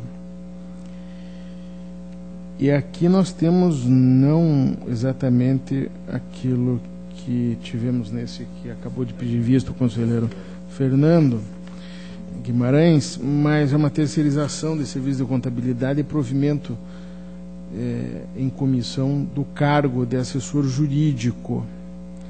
Seria uma violação ao prejulgado 6. E aqui também a questão, como eu já falei, a situação em que o MP alega que as contas devem ser julgadas irregulares, tendo em vista a inobservância do prejulgado 6 para o provimento do cargo de contador e de advogado. Houve o contraditório, o município de Santo Antônio do Caiuá apresentou contrarrazões, esclarecendo que, diante da necessidade de contratação de contador e assessor jurídico efetivos, a Câmara realizou concurso público para preenchimento das vagas, consoante processo de admissão de pessoal protocolado no ano de 2013, neste tribunal. Nós estamos falando aqui de um exercício financeiro dessa prestação de contas de 2010. É bom que se esclareça isso. E a DCM, por meio da instrução, sugeriu o conhecimento do recurso para, no mérito, negar-lhe provimento, mantendo-se a decisão recorrida. O Ministério Público, evidentemente, pela desaprovação nos termos do recurso que foi autor. O recurso merece ser conhecido, presentes os requisitos objetivos, mas no mérito entendo que não deve ser provido, pois, como observado pela unidade técnica, o vício que sustenta o pedido de julgamento pela irregularidade das contas não integrou o escopo de análise da prestação de contas do exercício 2010. A Câmara Municipal comprovou que a criação dos cargos de contador e advogado ocorreu somente em 12 de dezembro de 2011, com a aprovação de uma resolução, ou seja, no final do exercício seguinte ao que foi analisado. Além disso, o processo de admissão de pessoal atinente ao concurso para provimento dos cargos, distribuído em meados de março de 2013 a esse tribunal, comprova que a realização da prova do concurso ocorreu no final de 2012. Assim, o atendimento do prejulgado número 6 desse tribunal, que exige funcionário efetivo para cargo de contador e advogado, foi concretizado em 2013. Desta forma, assiste razão à unidade técnica, que ressalta a necessidade de tratamento equânime na análise das prestações de contas do mesmo exercício. Ante o exposto, voto pelo conhecimento e, no mérito, pelo não provimento do recurso de revista, mantendo a decisão do acordo 225/2013 da primeira Câmara. O relatório e voto. Está em discussão. Senhor presidente. Para discutir.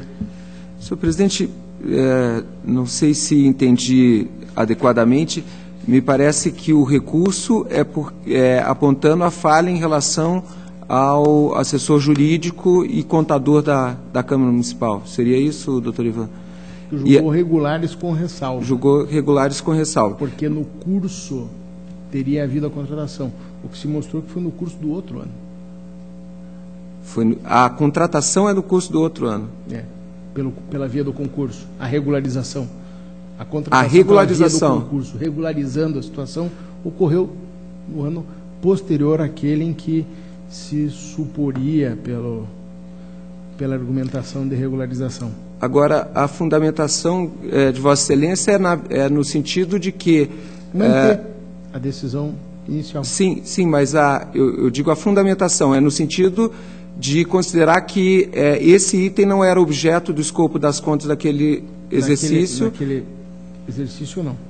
Mas ele já havia sido levantado no curso da instrução antes da decisão. Levantado. Uhum. Senhor presidente, eu vou discordar, então, em relação a essa limitação do escopo. Eu entendo que, se o relator das contas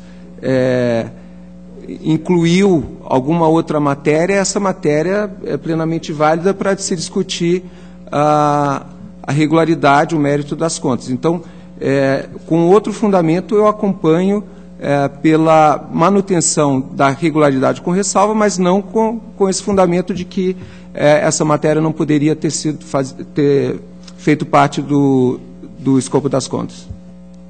Em votação, aprovada, contra o voto do auditor Tiago Barbosa pelos motivos expostos.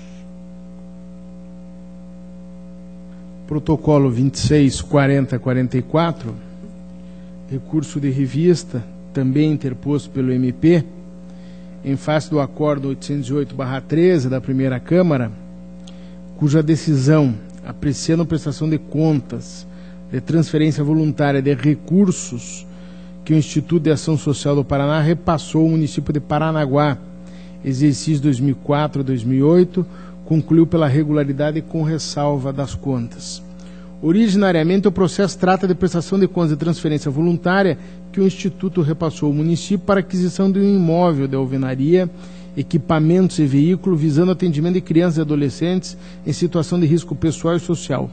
O termo do convênio foi firmado em junho de 2004, com 120 dias para execução, aditivado em dezembro de 2005, um ano e meio depois, alterando o objeto para aquisição de imóvel em alvenaria com 220 metros quadrados para abrigar 20 adolescentes. Plano de aplicação, em consonância com o aditivo realizado, também se referiu ao imóvel de 220 metros quadrados. Por ocasião da instrução que antecedeu o julgamento, a DAT posicionou-se pela irregularidade das contas, devolução dos recursos e aplicação de multas.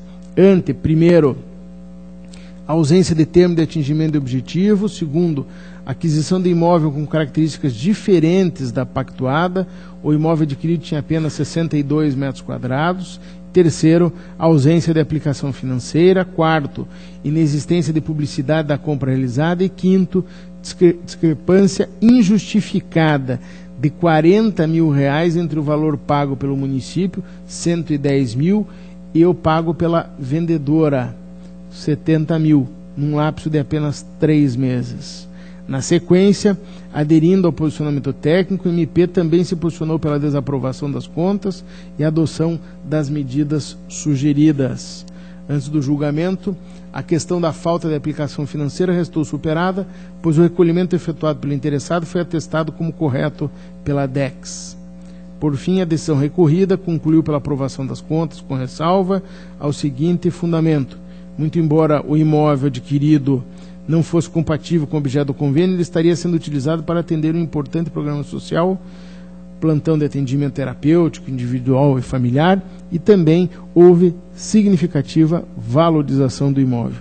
Inconformado, o MP recorreu, pedindo a reforma da decisão recorrida, especificamente para que as contas sejam consideradas irregulares e que se determine o recolhimento integral dos recursos repassados, um valor de R$ 98.880, solidariamente pelo tomador, município de Paranaguá, e pelo senhor José Baca Filho. O recurso foi recebido, sendo oportunizada a oferta de contrarrazões, que restou apenas exercida por Vânia Pessoa Rodrigues Foz. Segundo as certidões constantes dos autos, os demais interessados não apresentaram manifestação. Na sequência, a DAT foi pelo provimento, ou melhor, conhecimento e provimento do recurso, bem assim o Ministério Público. De início, ratifica o conhecimento do recurso, pois presentes os pressupostos, no mérito tenha que a decisão recorrida merece reparo. Primeiro, pela ausência do termo de atingimento de objetivos, muito embora a Secretaria do Trabalho, através do seu escritório, tenha atestado que os equipamentos foram comprados, instalados e estão em funcionamento, bem assim que os objetivos foram cumpridos, o diretor-geral da Secretaria informou que o termo de cumprimento de objetivos deveria ser de atingimento apenas parcial. Tanto é assim que, em constatação realizada em setembro de 2008, o chefe do escritório e 2 técnicas identificaram a não compatibilidade com o pactuado no plano de aplicação, bem como que as instalações hoje estão precárias. Isto revela que os recursos não foram aplicados da forma pactuada ou adequada. Além disso, o imóvel adquirido não observou as características pactuadas. Conforme mencionado, o convênio foi aditivado em dezembro de 2005, alterando o objeto para aquisição de um imóvel em alvenaria de 220 metros quadrados, cuja característica, aliás, consta do plano de aplicação. A despeito disso, se adquiriu um imóvel de apenas 62 metros. Isso não bastasse, a aquisição desrespeitou princípios constitucionais e formalidades legais. As aquisições realizadas pela administração pública devem obedecer a determinados fundamentos. Dentre eles, destaco a desapropriação, a licitação ou mesmo o procedimento tendente a justificar a contratação direta. E, no caso presente, ainda que a Secretaria de Assuntos Jurídicos tenha sugerido a realização de desapropriação para o caso da aquisição da casa, ela não ocorreu. Também não houve realização de licitação em qualquer uma das suas modalidades ou procedimento para justificar a contratação direta. De modo, senhor presidente, que essa situação ficou patentemente ilegal e o preço da aquisição ainda se mostrou excessivo, constando dos autos que em novembro de 2005 a senhora Ana Vitória adquiriu o imóvel por R$70 mil, 3 meses depois, em janeiro de 2006, ela vendeu o mesmo imóvel ao município por R$110 mil, sugerindo uma valorização de R$40 mil. Mesmo que a valorização imobiliária seja admissível, não me parece crível que em 3 meses ela atinja o patamar de quase 60%. Despeito das avaliações carreadas aos autos, também consta do processo uma guia de TBI do mesmo imóvel emitida pelo próprio município em outubro de 2005, cujo documento revela que a Prefeitura atribui ao imóvel o valor de R$ 76.294. Injustificável, portanto, a aquisição do imóvel acima do valor de mercado, que aliás configura ato de improbidade, que causa prejuízo e que atenta contra os princípios da administração pública. O provimento do recurso, portanto, é medida que se impõe, aliás, com a devolução dos recursos repassados, cuja responsabilidade, entretanto, deve recair exclusivamente sobre o gestor das contas e responsável pela aquisição indevida, senhor José Baca Filho. Ante exposto, com base nas razões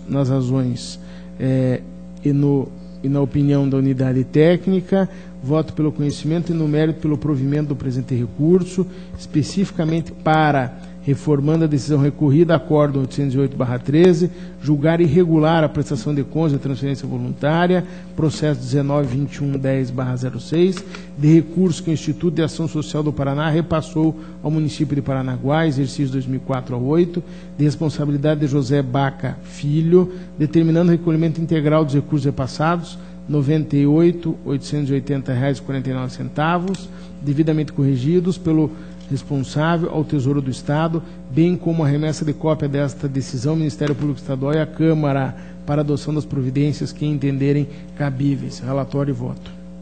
Está em discussão. Senhor presidente, Conselheiro Fernando. Eu vou adiantar o pedido de vista, mas quero justificar até, em função de que participei dessa votação, se não me engano foi o conselheiro Hermes que foi o relator, e eu me lembro que existia no processo uma defesa dos proprietários, demonstrando até essa diferença de onde vinha, das negociações com o apartamento em Curitiba e etc. E o que também até queria refletir bastante, o conselheiro relator determina a devolução pelo gestor do recurso pago integralmente. E a titularidade do imóvel ficaria para quem que foi comprado com esse dinheiro? Então eu vou solicitar a vista até para refletir sobre as responsabilidades que possam advir do provimento do recurso. Vai devolver os R$ 98 mil, que foi comprado imóvel que está no município. Eu acho que uma aplicação de multa seria mais razoável, até um percentual sobre o dano se existir, sobre a desvalorização do imóvel ou não. Então, em função para essa reflexão, eu vou solicitar a vista, senhor presidente. Vista concedida a Vossa Excelência. Protocolo 84-89-25/13. Recurso de revista interposto pelo Ministério Público em face do Acórdão 49-89/13, segunda Câmara, determinou o registro de área de aposentadoria da servidora Regina Trinkel Araújo, ocupante do cargo de taquígrafa junto à Assembleia. Suas razões, o representante ministerial pretende a reforma da decisão com a consequente negativa de registro do ato de aposentadoria, recomendando-se a exclusão ad cautelam da verba decorrente da Lei 16.390/10, em razão do questionamento acerca da sua constitucionalidade por meio da ação 4814 do Supremo, aplicando-se por conseguinte a verba decorrente da lei imediatamente anterior que versa sobre o cargo em que se deu a aposentadoria, desde que esta, por sua vez, não padeça de inconstitucionalidade. A DICAP opinou pelo não provimento do recurso, o Ministério Público, evidentemente, pelo provimento do recurso, para fins de determinar o sobrestamento do processo até que se julgue o mérito. O recurso deve ser conhecido. No mérito, o meu entendimento é de que não há como prover esse recurso, pois da análise dos autos verifica-se que a servidora atendeu os requisitos para a concessão de aposentadoria com base no artigo 3º da Emenda Constitucional 47. Questão controvertida refere-se à incorporação aos proventos da verba de representação concedida com base na Lei 16.390, cuja constitucionalidade está sendo questionada no Supremo. Há que se ressaltar que esta Corte já enfrentou esse tema em grande parte dos processos de inativação encaminhados pela Assembleia, mais recentemente através dos acórdãos 3624/14, 5215/13, 4989/13, concluindo que nestes casos não existe motivo que obste por hora o registro do ato de inativação, considerando que a referida ação direta ainda está pendente de julgamento e não foi concedida liminar suspendendo a vigência e eficácia da lei estadual que estabelece verba de representação aos servidores da Assembleia. Assim, com base em precedentes desta Corte, voto pelo conhecimento e no mérito pelo não provimento do recurso, mantendo-se a decisão atacada. Em discussão, votação, aprovado. Protocolo 44-45-30. O recurso de revisão interposto pelo Ministério Público em face do Acórdão 1942/13 do Pleno, cuja decisão por maioria conheceu do pedido de rescisão proposto pelo Sr. Paulo MacDonald Guise. Para melhor situar a questão, registro que a decisão rescindenda, Acórdão 766/11 da Primeira Câmara, concluiu pela irregularidade das contas da transferência voluntária celebrada entre o município de Foz do Iguaçu e a Associação Tomadora, determinando o recolhimento ao Tesouro Municipal dos valores repassados a título de honorários contábeis, R$ 3.600, solidariamente pela Associação Tomadora e seus gestores, senhores José Cavalcante Alves e Valdeciro Rolim de Freitas, aplicando ao prefeito, o senhor Paulo Guise, as multas previstas no artigo 87, inciso 5º, a linha A, e inciso 4º, a linha G, da nossa lei complementar. Insatisfeito, o senhor Paulo Guise recorreu de revista do julgamento das contas, cujo recurso foi conhecido e provido parcialmente, especificamente para afastar as multas aplicadas, mantendo-se no mais a decisão recorrida, vale dizer, a irregularidade das contas e o recolhimento dos valores repassados a título de honorários contábeis.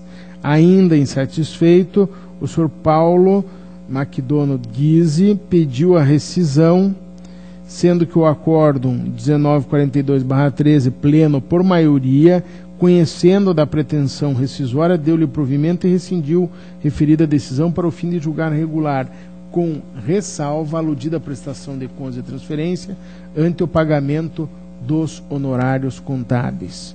Contra essa decisão, o MP interpôs recurso de revisão argumentando, primeiro, nulidade da decisão, pois ao apreciar a questão do pagamento dos honorários contábeis, ela teria provocado uma supressão de instância. Segundo, ausência de interesse processual do Sr. Paulo Guise ante a configuração da coisa julgada e da preclusão lógica. E, 3, no mérito, a improcedência do pedido rescisório. O recurso foi admitido para processamento, despacho 2887/13, Nestor Batista. Regularmente intimado, o recorrido apresentou suas contrarrazões recursais. Na sequência, a Diretoria de Análise de Transferência posicionou-se pelo provimento do recurso ministerial, especificamente para se negar conhecimento ou, alternativamente, julgar-se improcedente o pedido de rescisão. Em parecer conclusivo, ratificando suas razões recursais, o MP posiciona-se pelo conhecimento e provimento do recurso, especificamente para que se negue conhecimento ao pleito rescisório ou se julgue improcedente. E este é o relatório. De início, ratifico o conhecimento do recurso, pois presentes os pressupostos, em que pese os argumentos constantes da decisão recorrida, tenho que o pedido de rescisão em exame sequer comportaria admissibilidade. Este, aliás, foi o entendimento que externei na sessão de julgamento do pedido rescisório, em 13 de junho do ano passado, sendo acompanhado pelo auditor Ivens Linhares. Naquela ocasião, entendi plausíveis e pertinentes os argumentos técnicos e ministeriais que, ao meu ver, ainda subsistem.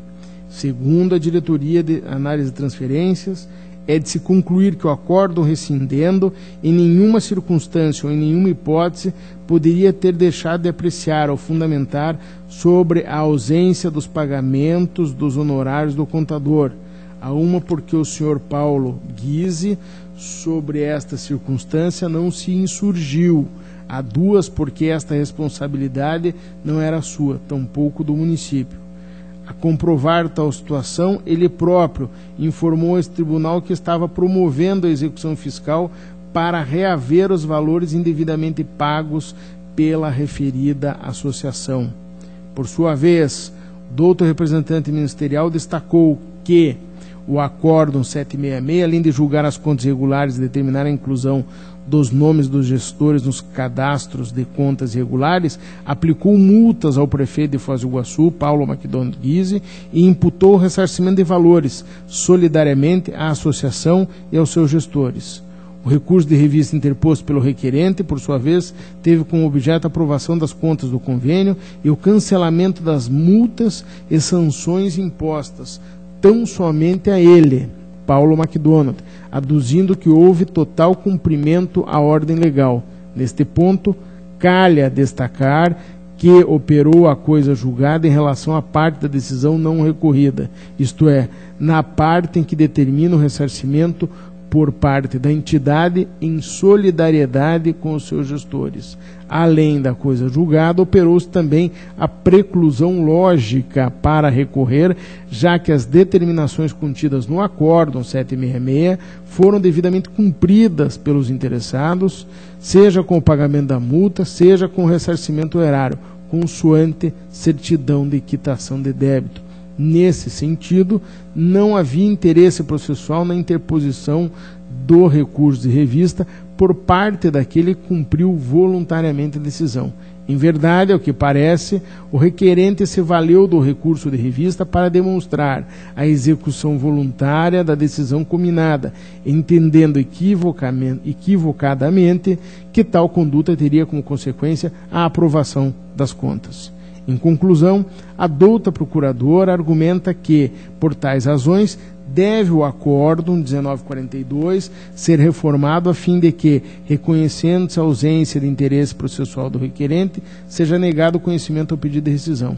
Em face do exposto, ratificando o posicionamento que externei na sessão plenária de 19 de junho do ano passado, acompanho o opinativo uniforme da Unidade Técnica do Ministério Público e voto pelo conhecimento e provimento do recurso de revisão interposto pelo Ministério Público de Contas, especificamente para reformando a decisão recorrida, acórdão 1942/13, pleno, reconhecer a falta de interesse processual do Sr. Paulo McDonald Guise ao pleito rescisório e, consequentemente, julgar extinto, sem resolução do mérito, o pedido de rescisão por ele proposto, revogando, por conseguinte, a liminar suspensiva concedida pelo acórdão 4139/12 do Pleno. É o relatório e o voto. Está em discussão, votação, aprovado. Senhor presidente, era o que tinha para a tarde de hoje. Obrigado. Eu agradeço e passo a palavra ao conselheiro Durval Amaral.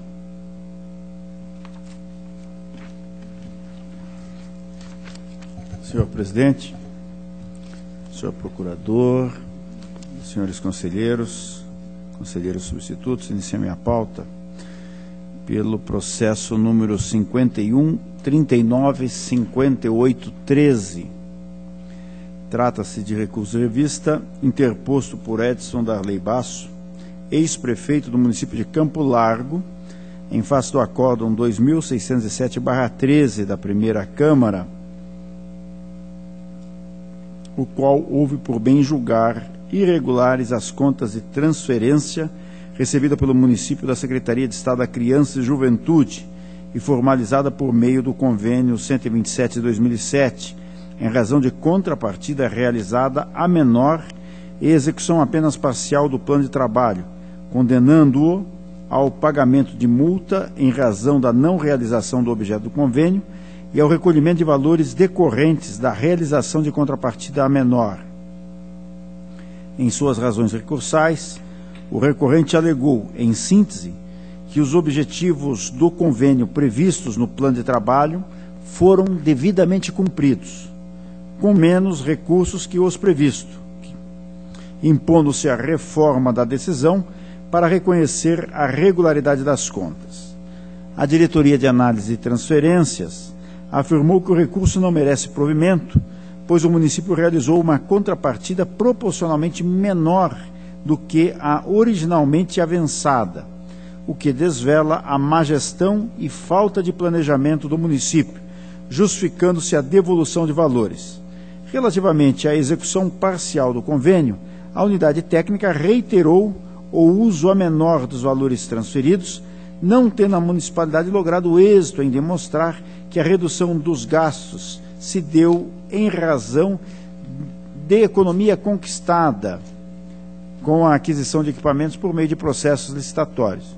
Em nova manifestação, o recorrente requeriu a juntada de comprovante de recolhimento da diferença da contrapartida, colacionando ainda precedentes desta Corte que, em caso análogo, entendeu pela baixa dependência quando do recolhimento da respectiva diferença.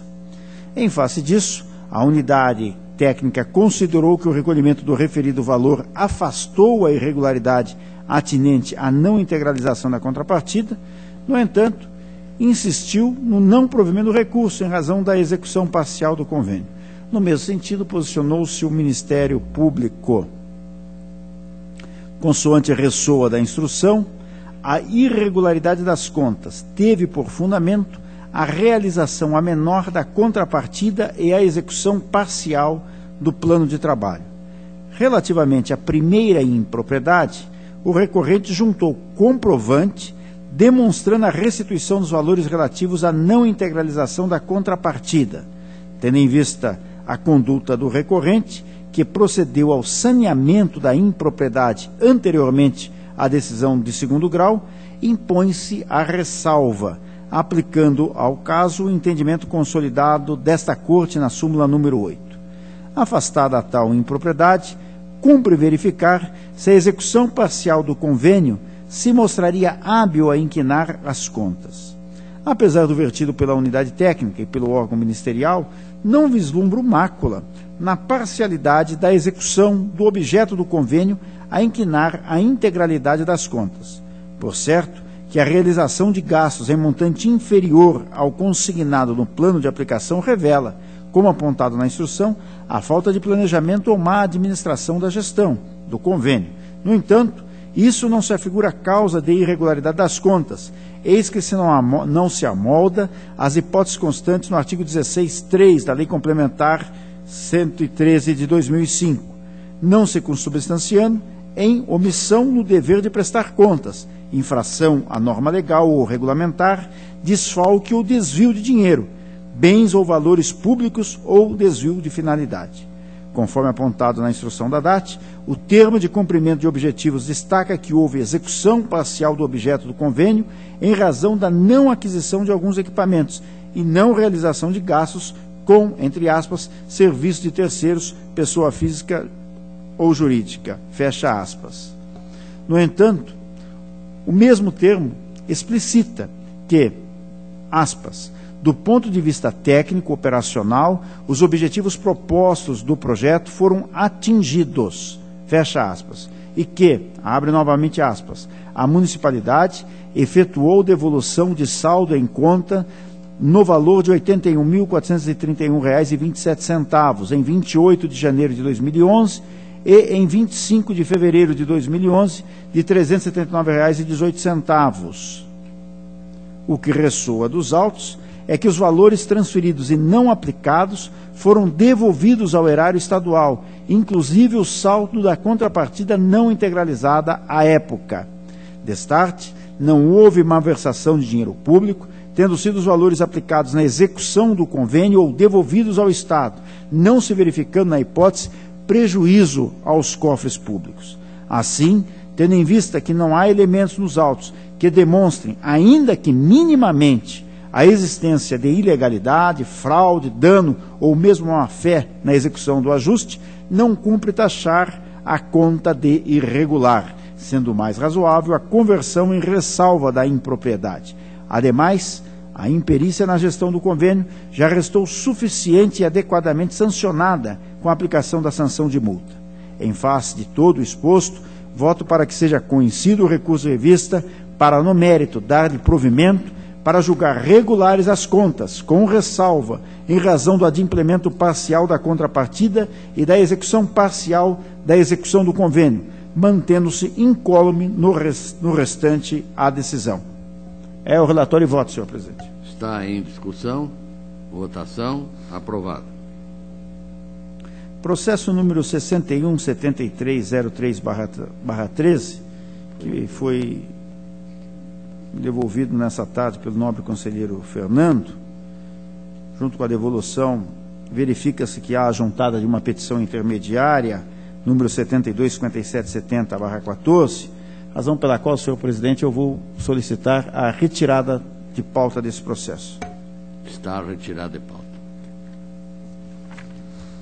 Processo número 739204/13, versus autos sob exame de recurso e revista, interposto pelo ex-gestor do município de Maringá, o senhor Silvio Magalhães Barros II, contra o acórdão 3843/13, proferido pelo Tribunal Pleno, que julgou procedente representação da Lei 866/93, que trata de irregularidades no pregão presencial 343 de 2010, realizado pela Prefeitura Municipal de Maringá, sob o fundamento de que o lote 2 do referido processo licitatório englobou itens que não possuem caráter indivisível e, em geral, são prestados separadamente por empresas especializadas em cada ano. Aplicou, por fim, a multa prevista no artigo 87, inciso 3, a linha D, da Lei Complementar Estadual 113 de 2005, no valor de R$ 691,13, determinando o encaminhamento de cópia da decisão ao Ministério Público Estadual. Consoante se depreende dos autos, o instrumento convocatório do pregão presencial número 343 e 10, realizado pelo município de Maringá, dividiu o objeto do certame em 2 lotes. Um referente a serviços de funilaria e pintura, que era o lote 1, e outro englobando serviços de mecânica, elétrica, autovidros em geral, lubrificação, sistema hidráulico, ar-condicionado, radiador, troca de óleo e filtros, borracharia e autossocorro, que era o lote 2. Sendo que a análise realizada por essa corte foi tão somente referente ao lote 2, cujo objeto, segundo a entidade representante, abrangeria serviços de complexidades diferentes, que não poderiam ser remunerados de maneira idêntica. Em seu apelo, aduz o recorrente que houve desproporcionalidade na determinação de remessa de cópia do acórdão ao Ministério Público do Estado do Paraná. B, o procedimento licitatório foi legal. E C, inexiste responsabilidade do chefe do Poder Executivo. Ao analisar o teor do recurso, a Diretoria de Contas Municipais opinou pelo não provimento da irresignação.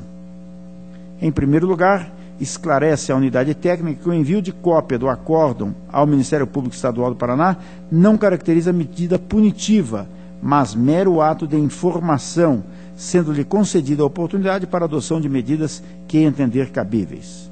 Quanto ao segundo argumento, resumidamente, destacou que, na hipótese dos autos, a decisão sobre o fracionamento não estava sujeita a qualquer discricionariedade do gestor, haja vista que o fracionamento do objeto, em razão de sua natureza, era a medida que se impunha independentemente de apreciação subjetiva da administração pública, até porque não foi apresentado pelo recorrente, qualquer levantamento que demonstrasse a economicidade da opção adotada pelo edital de pregão presencial número 34 de 2010. O Ministério Público de Contas corroborou integralmente o entendimento da unidade técnica, opinando pelo não provimento do recurso de revista. Com efeito, em que pesem os argumentos contidos na peça recursal, o recorrente não logrou êxito em desconstituir o que foi apurado durante a instrução da representação, pois não há nos autos prova que comprovem que o não fracionamento se deu por inviabilidade técnica ou econômica, nem que tenha sido vantajoso economicamente para o município a forma como foi realizada a licitação, em contrariedade com a regra contida na Lei de Licitações, que estabelece o fracionamento com o objetivo de ampliar a competitividade e a economia que deve ser perquirida pela administração. Ademais, a respeitável decisão apenou corretamente o responsável com multa administrativa prevista na lei orgânica, em face da não observância do processo licitatório de formalidade determinada em lei.